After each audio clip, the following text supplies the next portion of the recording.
Bonjour à toutes et à tous, bienvenue dans Oh là tu as, le magazine de la culture surf en Nouvelle-Aquitaine. Au sommaire de ce numéro 4, gros plan sur la difficile reprise pour les clubs, rencontre avec un sociologue, surfeur et écrivain, et puis nous reviendrons également sur les grandes heures des compétitions professionnelles en Aquitaine. Mais on commence, comme chaque mois, par toutes les images de ces dernières semaines.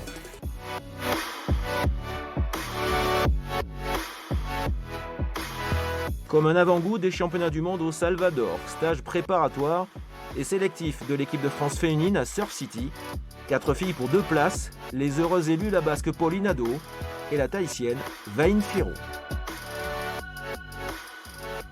Il y a une dimension complètement inédite à cette épreuve, c'est qu'ils vont déterminer les dernières places pour les Jeux. Alors, les enjeux sont bien plus importants, ça va forcément ajouter quelque chose à cet événement. C'est une ambiance que je ne connais pas parce que je ne l'ai pas encore vécue. J'ai plutôt hâte de vivre ces moments-là et être dans la position de pouvoir se qualifier, c'est déjà un truc voilà, qu'il faut aussi savourer. Et voilà, donc j'ai hâte d'y être.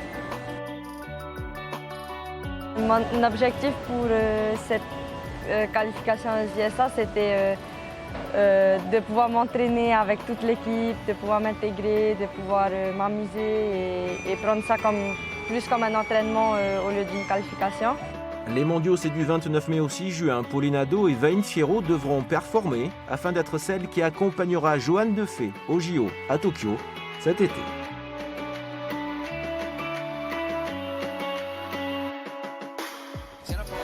Le CT a enfin repris en avril en Australie. À Narrabeen, la 3e manche du circuit pro, Jérémy Flores a régalé face au triple champion du monde, le vétéran australien Mike Fanning. Mais l'aventure s'est arrêtée en 16e de finale pour le Réunionnais.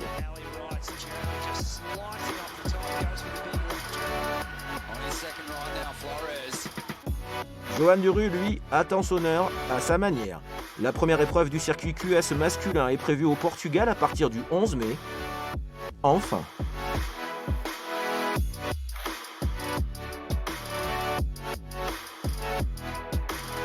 2011-2021, il y a 10 ans éclatait ce que l'on a appelé la crise requin à La Réunion, avec une succession de drames terribles et une génération de surfeuses et de surfeurs obligés de s'expatrier pour continuer à pouvoir pratiquer leur discipline, notamment ici sur la côte atlantique. Reportage avec Eric Sintas et Jean-Yves Potra. Dans la tête de Nicolas Berthet défilent forcément des images de ces années surf de cadre fédéral à La Réunion, mais d'abord un constat. On a une perte des talents dans la mesure où depuis maintenant 10 ans, les écoles de surf ne fonctionnent plus. Donc elles étaient quand même la base de recrutement du pôle espoir à La Réunion. Le terrain de jeu qui était immense à l'époque à La Réunion s'est rétréci très vite. Et bien sûr qu'il y a une peur parce que ce qui arrive à La Réunion, c'est catastrophique. Face à cette peur, la maman d'Ina Conradi, Jannick Haro, juste après la mort de Mathieu Schiller, décide de ramener ses enfants en métropole. Le choc, la déchirure pour Ina, tout juste 9 ans. On ne pensait jamais que ça pourrait arriver. Et c'est vrai que moi, j'en reste quand même très choquée. Je ne suis toujours pas retournée à La Réunion et devoir quitter notre famille, les amis, une vie qu'on avait où on était très bien. Et de changer radicalement de vie, arriver dans un endroit où il y a des saisons, où il fait froid, où on va devoir surfer en combi. Voilà, ça a été dur, mais après, c'était une décision tellement voulue. On sent pas une blessure, mais on sent une attention particulière pour les Réunionnais. Ça, c'est sûr qu'elle a cet affect-là qui est soutenu. Maintenant, elle est comme tous les gamins qu'on a au pôle aujourd'hui. Ils sont déracinés de chez eux pour venir. À La Réunion, donc, des gamins sont partis, d'autres sont restés. Il a fallu faire preuve d'autorité, de diplomatie après les drames. Il fallait prendre du recul, pas simple, pour Nicolas Berthet. Moi, en tant que cadre technique, j'ai eu beaucoup de difficultés avec les jeunes à leur faire entendre raison, parce que c'est vrai que c'est une activité où on prend beaucoup de plaisir, un sentiment de liberté, c'est vrai qu'on a été privé de cette liberté. Heureusement, Ina a pu se reconstruire. Elle est désormais au Pôle France de Biarritz. Après un titre national en 2019 et le Vice Paris 2024, elle a fait le bon choix. D'avoir progressé comme j'ai pu progresser depuis qu'on est arrivé donc ici en métropole. C'est vrai qu'en fait, cette décision de partir, elle a fait ce que je suis devenue maintenant. Aimer repartir à l'eau avec ses copines, ne plus avoir peur. Un jour, Ina Conradi reviendra à La Réunion. Un jour, peut-être. C'est compliqué à La Réunion pour les raisons que l'on vient de voir. C'est compliqué également ici à Lacano pour d'autres raisons sanitaires cette fois-ci. Cédric Grèce, bonjour. Vous êtes le directeur d'un club de surf et de bodyboard ici dans la cité girondine. Comment vous voyez la suite de la saison? Parce que là, on est au printemps. Les clubs donc reprennent, on va dire, en ce mois d'avril, ce mois de mai. L'été, il s'annonce comment? Comme l'été dernier, un énorme boom? Alors, ça va évidemment dépendre de l'évolution de la crise sanitaire, des décisions gouvernementales. Moi, j'aurais tendance à penser que ça va refaire comme l'année dernière. Là, les gens sont très respectueux du confinement actuel. C'est vrai que ça donne vraiment l'impression que tout le monde respecte pour justement sortir de cette crise.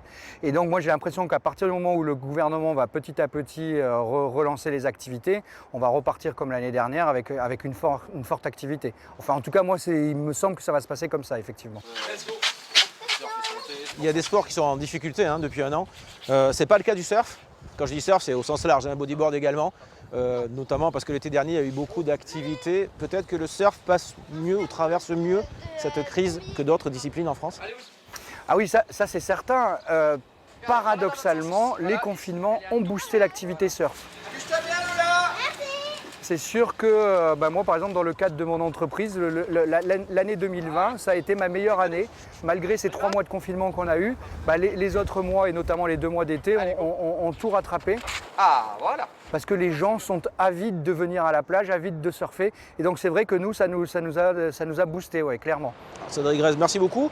On rappelle, vous dirigez un club de surf, de bodyboard ici à Lacano. Parfois même, on peut faire du longboard aussi, peut-être on peut évidemment faire du longboard, oui.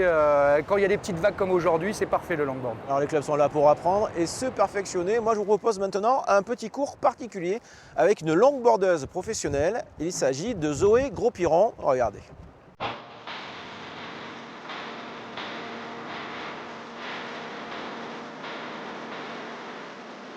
C'est un peu plus cool, on va dire, que le surf. Mais suivant le longboard qu'on a, il existe plusieurs types de longboard. On peut avoir des types de longboard qui se rapprochent du shortboard ou inversement qui s'en éloignent, qui sont par exemple plus faits pour les noses ou d'autres plus faits pour les turns. Après, ça dépend aussi le style qu'on amène et la volonté qu'on amène. Moi, je sais que je ne suis pas vraiment quelqu'un de très agressif sur une vague, donc je vais plutôt être dans le style, dans la grâce, bouger sur ma planche et bien sûr faire une combinaison de faire des turns et aller aux noses. Les critères sont vraiment utiliser toute la longueur de la planche, vu qu'on a une longue planche. Donc c'est à la fois de faire des turns quand on est sur le tail, donc c'est-à-dire faire des cutbacks, faire des roundhouse, re-entry pour terminer la vague. Et aussi à la fois bouger sur la planche, aller au nose, faire des hang 5, des hang 10 et utiliser la longueur de la planche. Et surtout c'est surfer au mieux la vague avec tout le potentiel qu'elle nous offre.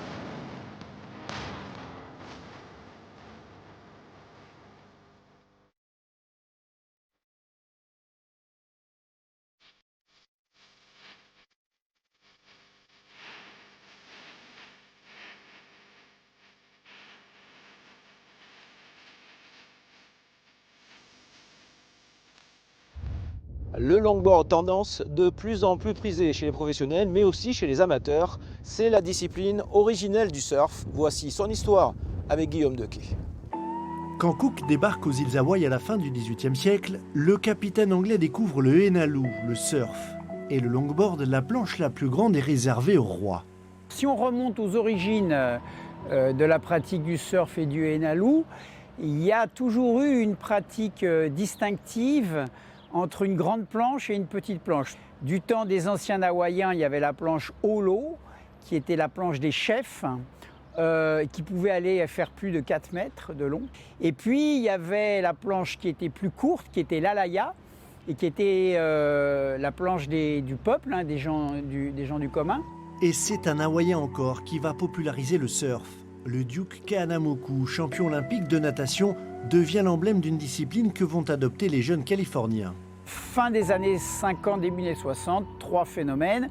L'arrivée du polystyrène qui rend la production de la planche beaucoup plus facile. Un film et un roman qui s'appelle Gidget, qui raconte l'histoire d'une gamine qui est dans un milieu de surfeurs à Malibu, qui connaît une retombée médiatique et populaire très importante. Et puis, une demande qui est la jeunesse du baby-boom qui est là et qui dit, alors on s'identifie à ce film, on veut une planche, on produit la planche en nombre et du coup c'est l'explosion de cette culture surf du début des années 60. À la fin des années 60, les planches raccourcissent, le surf devient radical et le longboard est remisé aux oubliettes. De la fin des années 60 jusqu'au début des années 80, le longboard avait totalement disparu dans la pratique. Quelqu'un qui ressortait un longboard, c'était d'abord un longboard d'antan, et puis il faisait un peu has-been. Le longboard revient hanter les spots du monde par la grâce de jeunes surfeurs nostalgiques comme le Californien Joel Tudor ici sur la côte des Basques. Moins médiatisé, le longboard a encore de beaux jours devant lui en France. Il y a donc un vieillissement de la population surf. Et évidemment, à partir de 40 ans, il y a une majorité de gars qui font du longboard. Beaucoup plus que du shortboard, parce que le shortboard est dur physiquement, etc. Donc du coup, entre les nouveaux pratiquants qui apprennent sur un longboard et le vieillissement de la population des surfeurs, le longboard est amené à être une pratique presque majoritaire. Le longboard, sport des rois, et Biarritz, ville impériale, une histoire qui dure depuis plus de 60 ans et qui a encore de beaux jours devant elle.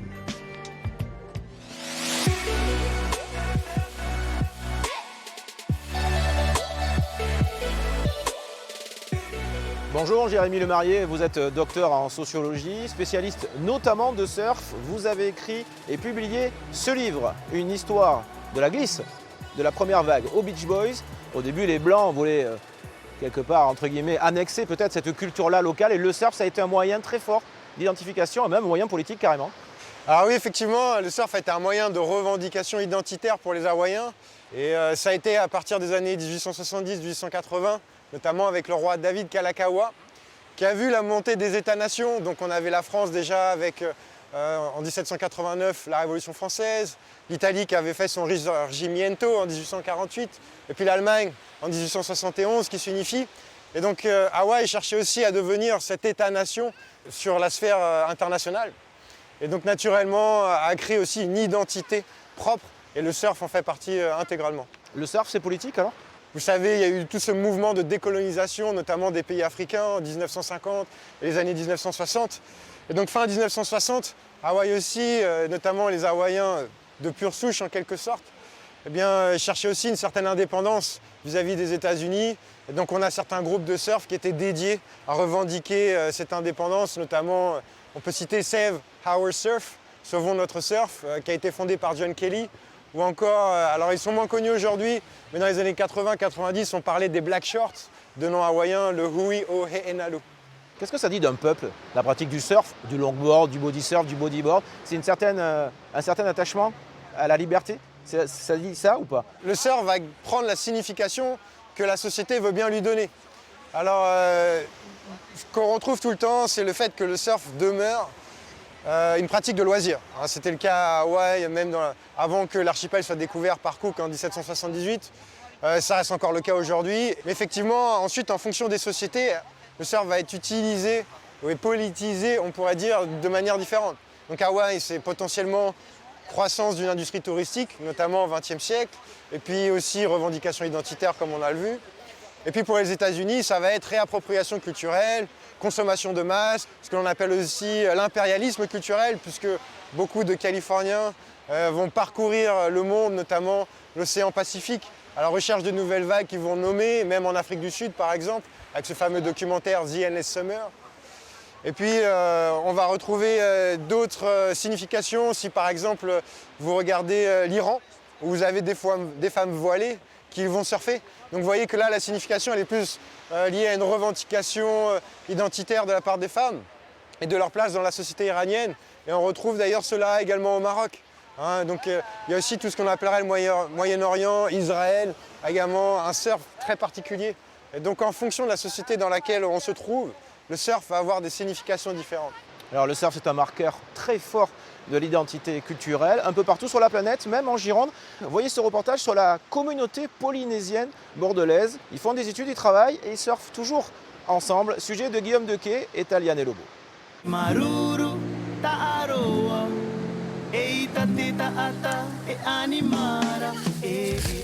Carcan plage hors saison, le spot des locaux, des Médocains évidemment, mais aussi des Tahitiens. Allez, c'est l'hébergeur de tous les Tahitiens là en France. Ça va en poulet? Moi je vais mettre les chaussons parce que moi j'ai froid quoi. De l'autre côté de la dune, les conditions ne sont pas idylliques. Les vagues du jour ventées, l'eau à 13 degrés, les marées, mais rien n'entame le sourire de Rairi, Eré et Eloa. Tous les jours on essaie d'être à l'eau. C'est important? Ah c'est important ouais quand même. Se rappeler un peu les racines quoi. Au final, un compétiteur, il doit savoir surfer toutes les conditions, que ce soit petit, moyen, gros, venté. Voilà, c'est dans ces conditions-là qu'il faut s'entraîner. J'ai la limite du matériel. Je refuse les chaussons, les gants et la cagoule. Je trouve que ça dénature le sport. J'ai l'habitude de le pratiquer en maillot. Déjà la combi, ça a été dur. La perfection, elle est parfois au rendez-vous à Carcan. Eré, l'ancien compétiteur, ne rate pas une session alors. Le Polynésien passe 7 mois de l'année en France, le reste du temps, il voyage. C'est l'Europe, tu as une facilité de bouger, tu peux rencontrer, tu as une ouverture d'esprit que tu ne peux pas forcément retrouver chez nous, puisque tu es bloqué sur une même île, c'est la routine un peu, même si c'est magnifique, mais ici, voilà, tu rencontres du monde, tu peux voyager facilement à droite, à gauche, et voilà, c'est ça qui est bien. Iloa est aujourd'hui kiné. Venu de Wainé pour ses études, Bordeaux s'est imposé sur la carte pour concilier travail et surf. Les étudiants en médecine, les surfeurs qui veulent passer leur monitorat ont un lien privilégié avec l'université de la ville. Le couple a naturellement intégré la communauté à son arrivée en 2013. Il y a vraiment un noyau dont Eré fait partie des plus anciens, qui fait partie du paysage. Et puis après, chaque année, il y a un va-et-vient de Tahitiens qui sont en formation, des jeunes qui sont en médecine, donc qui continuent à pratiquer les hobbies et on se retrouve souvent à l'eau, donc ça c'est marrant. La glisse sous toutes ses formes avec la pirogue tahitienne, la Vaha. À Tahiti bien sûr, mais aussi sur le lac de Carcan au Buisson. Entraînées par Rairi, les équipes féminines et masculines sont championnes de France. Plus que les performances, leur coach est simplement heureux de partager sa culture. Avoir un boulot où, comme dans le surf ou comme dans le tatouage, partager notre culture, c'est ce qu'on peut faire de mieux. Après, gagner notre vie avec ça, c'est un petit peu compliqué, mais comme je dis à chaque fois, tout passe par le plaisir. Donc le plaisir de partager ma culture, c'est ce qui me fait vivre et réveiller tous les matins, quoi. Atlantique ou Pacifique, océan ou Moana, un Tahitien dans l'eau est un Tahitien heureux et sa joie de vivre est communicative. Le surf, c'est une discipline aussi totalement intergénérationnelle, des plus jeunes, plus anciens, tout le monde peut être à l'eau en même temps.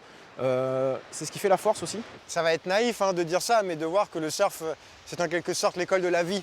Puisque en fait, dans le surf, vous allez apprendre énormément de choses que l'on va appliquer au quotidien. Donc il y a une vertu pédagogique d'une part d'humilité face à un océan que l'on ne peut pas dompter. Vous ne pouvez pas aller à l'encontre d'une vague. Une vague, il faut la rencontrer et la suivre, mais certainement pas la dominer. Et donc il y a cet aspect humilité vis-à-vis de la nature, de l'océan. On cherche à trouver sa place dans cet univers en quelque sorte. Il y a aussi l'apprentissage du courage et surtout de la ténacité. Le surf, c'est un sport qui est très exigeant, qui passe par des échecs répétés. Finalement, quand on y pense, se tenir debout sur une vague, c'est que 5% d'une heure que l'on pourrait passer à l'eau. C'est quelques secondes, voire dans le meilleur des cas, quelques minutes. En termes de génération, c'est le passage finalement d'une génération à une autre, ce que l'on appellerait finalement pas de vertu, mais comment dirais-je, de connaissances, de compétences, que généralement les parents veulent inculquer à leurs enfants, la ténacité, le courage, la capacité d'être à l'écoute de la nature, mais aussi à l'écoute d'autrui, puisque vous le savez, désormais il y a de plus en plus de surfeurs, et donc on arrive désormais à créer des règles de conduite, des règles de bienséance que l'on va tenir à l'eau pour faire en sorte que tout le monde arrive à prendre des vagues, bien que l'on soit de plus en plus nombreux.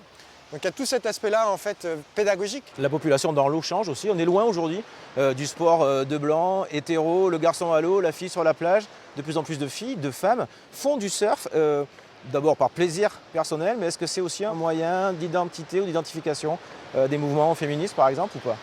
Alors c'est vrai que le surf demeure malgré tout, alors c'est étrange de dire ça en français, mais c'est la manière dont on dit la chose dans le monde anglo-saxon, un sport de blanc. Quand on regarde encore les statistiques de la Fédération française de surf, on constate que la majorité des pratiquants demeurent masculins, même s'il y a un rattrapage féminin. Depuis une dizaine d'années, il y a un rééquilibrage qui tend à se faire, et tant mieux. Mais ensuite, on va heureusement aussi, on commence à avoir un surf de plus en plus diversifié. Et donc là, dès que vous, entre guillemets, sortiez des pays dans lesquels le surf s'est développé, dans les années 50-60, eh bien, on arrive à un surf de plus en plus multiculturel. Alors ça va se voir notamment en Indonésie, en Papouasie-Nouvelle-Guinée, où il y a ces locaux qui vont reproduire ce qu'ils ont vu déjà, ces Australiens qui arrivent en Indonésie dans les années 70. En Afrique aussi, il y a de très grandes communautés africaines de surf. Et on peut penser aussi au Maghreb. Pareil pour l'Amérique latine, maintenant énormément de professionnels, champions du monde viennent du Brésil. Et donc heureusement, en termes d'ethnie, ça se diversifie. Et si on pense aussi en termes de genre, ou en tout cas de sexe, eh bien on va voir aussi toute une communauté féminine, voire homosexuelle, et bisexuelle également, gagner en visibilité. Alors en fait, on se doute, l'homosexualité, la bisexualité a toujours existé finalement dans le surf, mais elle n'était pas aussi visible. Le surf fait évoluer la société ou il évolue parce que la société change? Le surf fait évoluer la société dans la mesure où c'est un des premiers sports, depuis 2019 maintenant, qui a mis une égalité des dotations monétaires lors des championnats sportifs. Ensuite, inversement, pour revenir sur le fait que la société fait aussi changer le surf, on le voit, le surf a largement été standardisé. C'était quand même un sport de niche, même encore dans les années 50-60. Vous voyez, le surf ici arrive à la Côte des Basques, en gros en 56-57. Il y avait seulement qu'une poignée de surfeurs. Et aujourd'hui, 60 ans plus tard, en 2020, on voit que le surf est de plus en plus développé. La plupart des planches que vous allez retrouver, c'est des planches qui sont fabriquées en série, qui sont en mousse. C'est des choses qui étaient encore impensables dans les années 90. Jérémy Lemarié, merci beaucoup. On rappelle, vous êtes docteur en sociologie, grand amateur de surf. Vous êtes enseignant à l'université de Reims-Champagne.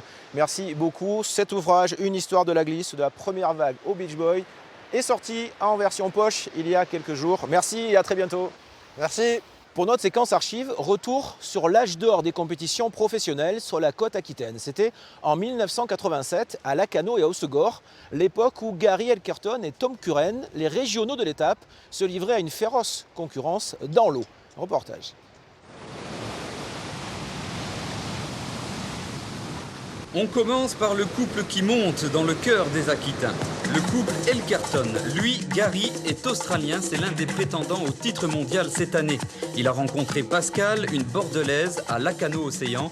Elle n'a jamais surfé, a peur de l'océan et depuis est mannequin en Australie. Mais la Côte d'Amour, c'est toujours le couple Curren qui la détient. Lui, Tom, est américain, il est champion du monde, il a rencontré une biarrotte, Marie-Pascale, chez lui en Californie, où elle était au pair. Tom et Marie-Pascale sont connus des surfeurs du monde entier. Particularité du couple, ils boycottent systématiquement toutes les épreuves en Afrique du Sud qui comptent pourtant pour le titre mondial. C'est une décision grande et bien sûr, je pensais qu'il y a toujours la possibilité de perdre le titre de championnat du monde, mais je fais depuis 2 ans et que je boycotte. Et j'ai réussi quand même et je pense que si j'ai des bons résultats, j'ai quand même une chance. Oui, Marie, qu'est-ce que vous en pensez, vous, de l'option politique de Tom? Moi, je trouve que c'est scandaleux qu'il y ait encore des athlètes qui aillent en Afrique du Sud, que le sport, c'est quand même quelque chose qui passe après la morale. Et que gagner le titre en allant là-bas, pour moi, ça représente rien du tout. Et je trouve que c'est comme les gens qui sont allés faire les Jeux Olympiques en Allemagne à l'époque du nazisme. Je crois qu'ils regretteront beaucoup un jour.